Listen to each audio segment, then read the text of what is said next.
A'udzu billahi minasyaitonir rajim. Bismillahirrahmanirrahim. Ila hadratin Nabiyil Mustafa Sayyidina Muhammadin sallallahu alaihi wasallam wa ala alihi washabihi wa juwaji wa dzurriyyati wa ahli baitihil kiram ajma'in syai'ulillahi lahum al-Fatihah.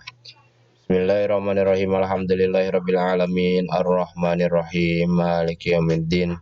Iyyaka na'budu wa iyyaka nasta'in ihdinas siratal mustaqim siratal ladzina an'amta 'alaihim ghairil maghdubi 'alaihim waladdallin. Amin. Bismillahirrahmanirrahim. Alhamdulillahirabbil alamin. Qala al-muallif rahimahullah wa nafa'ana bihi wa bi ulumihi wa middana bi asrar. Rabbi shrah li sadri wa yassir li amri wahlul 'uqdatam min lisani yafqahu qawli ya fattahu ya alim. Wa amma nihayatuha sareng anapun ari pamustunganana tobat eta taubatu maka tobat kullama gofila dina satiap-tiap poho ansuhu di robbi tina nyaksian ka pangeranana ta'ala maha luhur pangeran torfata ainin sanajan sakiceuk ari tobat dina usum nihayah mah kangge jalmi-jalmi ahli hakikat, jalmi-jalmi ahli ma'rifat nyaeta setiap poho ka Allah harita keneh kudu balik deui kana eling ka Allah. Jadi geus teu mikiran kana dosa sagala rupa ieu mah dikir we dikir hobi teh ya. Wa dzakara sareng nutur saha al muhaqqiquna jalma-jalma ahli hakikat min ahli thariqi ti ahli tarekat. Anaman nadima kana sayaktosna saha jalma anu nalangsa min aladan bihi kana dosana si jalma wa taropa sareng ngaku si jalma bihi kana eta dosa faqad sahhat taubatuhu. Faqad sahhat maka teman-teman sah naon taubatuhu tobatna si jalma. Li anna Allah taala karena sayaktosna Gusti Allah taala eta lam yakussa lam yakdi atuh ieu mah. Ieu jigana salah ieu salah cetak ieu lain dot kuduna shad ieu.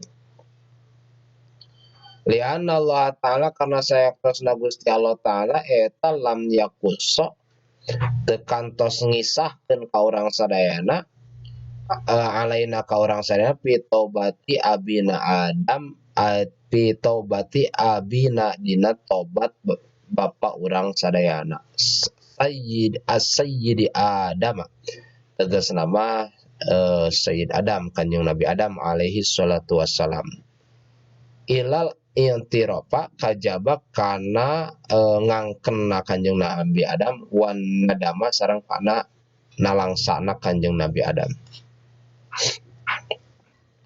Walau kana maka lamun tema aya sama dina itu kisah non amrun zaidun perkara anu paleleuwih laqasahu tete langisahkeun Gusti Allah kana eta amrun zaid alaina ka urang sadayana.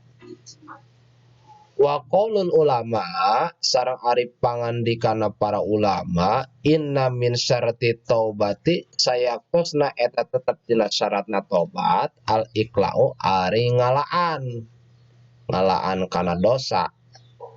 Jadi eureun tina dosa wa azmu alla yauda sareng ngajam yen teu balik deui kana eta dosa. Innama akhadhuhu bitariqil istinbat. Innama akhadhuhu pasti nanya nak ieu para ulama kana eta qaul teh kana qaul ulama teh bitariqil istinbati kalawan perjalanan pepanjangan di jembaran.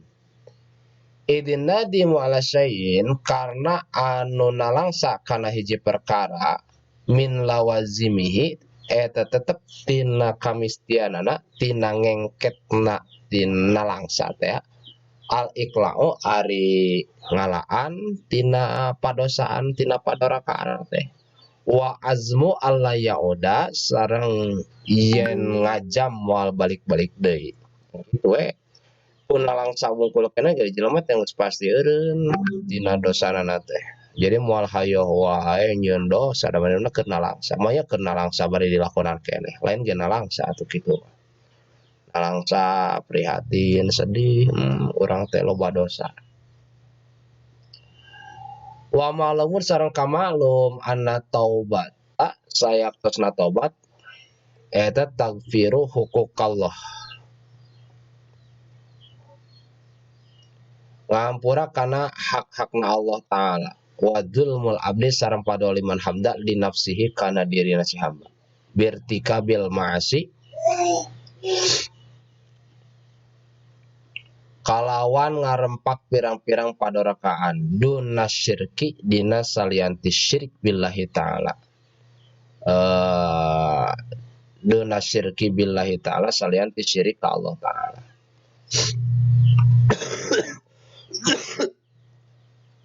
ini tobat teh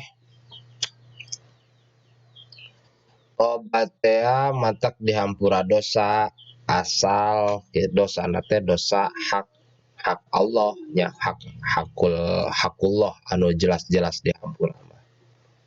Adapun kitu nya naon cenah ge eta teh sareng padoliman kana diri sorangan kitu berarti kabil maasi ku ngarempak padorakaan dolim na teh anu teu ngalibatkeun batur eta nu dihampura jelas mah. Adapun kitu nya anu model syirik mah nyakutukeun ka Gusti Allah eta teu dihampura. Waing kana sanajan kabuktian syirik huwa tegasna syirik eta yarju balik deui ila dzulmin nafsi kana dolim kana diri aidon deui waduna hukukil khalqi sareng salian ti hak-hakna kepada makhluk min malin tina harta wa irdin sareng kawirang.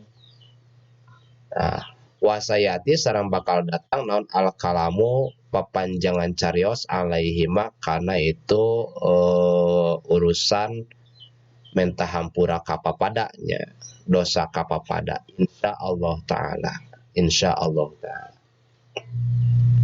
wa bada sareng ngawitan sa asyhuseh bitaubati kalawan taubat li annaha karna sayaktosna taubat eta asasun jadi pondasi jadi asas li kulli maqamin pikeun saban-saban makom taroko anu bisa ningkat-ningkat si jalma si hambanya ilai taroko anu bisa ningkat-ningkat ilaihi kana eta makom saha la abdu hiji hamba hatta yamuta sehingga maut si hamba pakama annaman la ardalahu labina alahu pakama annaman maka sakumaha sayaktosna jalma la ardo nu teu boga tanah lahu pikeun si jalma labina maka teu boga bangunan teu boga imah lahu pikeun si jalma rek kumaha urang amal soleh lamun teh amah tobatna encan bener gitu jadi tobat heula mimitina mah kada eta kadzalika eta tetap seperti itu man la taubatalahu falaha lalahu wala maqama man ari sawe jalma la taubata anu teu aya tobat eta tetep lahu pikeun si jalma falahala maka moal bisa mendapatkan halnya warid gitu warid teh kena kan kabagi tilunya aya warid intibah gitu warid yakdo gitu. Aya dina ke palanggaran di payunnya palahala maka teu aya hal lahu pikeun si jalma wala maqama sareng teu aya makom ieu makom urusan sareng pangeranana wa min kalamihim sareng eta tetep tina sapalihna cariosan ulama ahli hakikat man ari sahawe jalma eta ahkama ngukuhkeun si jalma maqama taubatihi kana makom tobatna si jalma hafidhahu maka ngaraksa ka si jalma saha Allahu taala Gusti Allah taala min sairi syawaibi tina sakabeh pirang-pirang gangguan allati fil a'mali anu aya dina pirang-pirang amal dina kagiatan ibadah.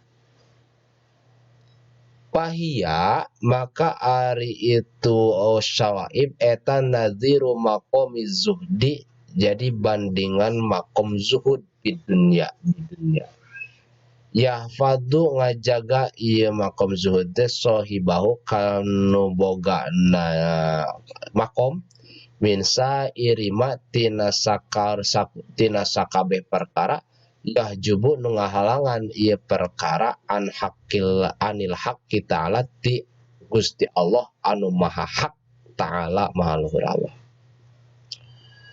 Wahasa sareng ngawuwucuh ajengan musannif ya, alal istiqomah pitobat. Ngawuwucuh teh bahasa ayeuna mah ngamotivasi lah, motivasinya ngawuwucuh.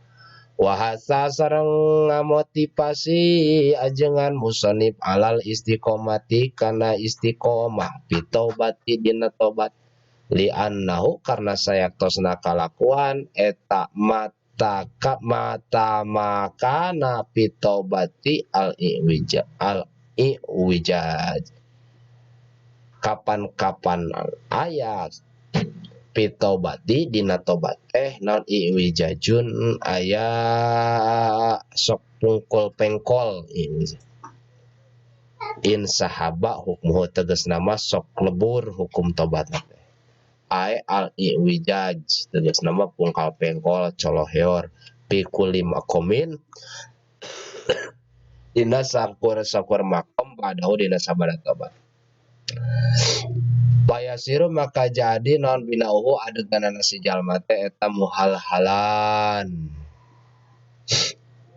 anu babari runtuh lah anu reyod muhal-halan teh kaman seperti jalma bana anu ngadegkeun si jalma ha itu kana dinding si jalma minal lubnil yabisi tina batu tembikar anu garing begoiritinin tanpa dicampuran ku aduk seperti jalma nyusun bata teu dicampuran ku aduk teu dilu etaan itu batawe disusun berenang atau babari ngagebruk gitu. Di tembok mah da kudu di tembok, ai tembok kan baseuh ditincakan gitu tembok dilelecek kuatana ya seperti itu. Wallahu a'lamu bissawab.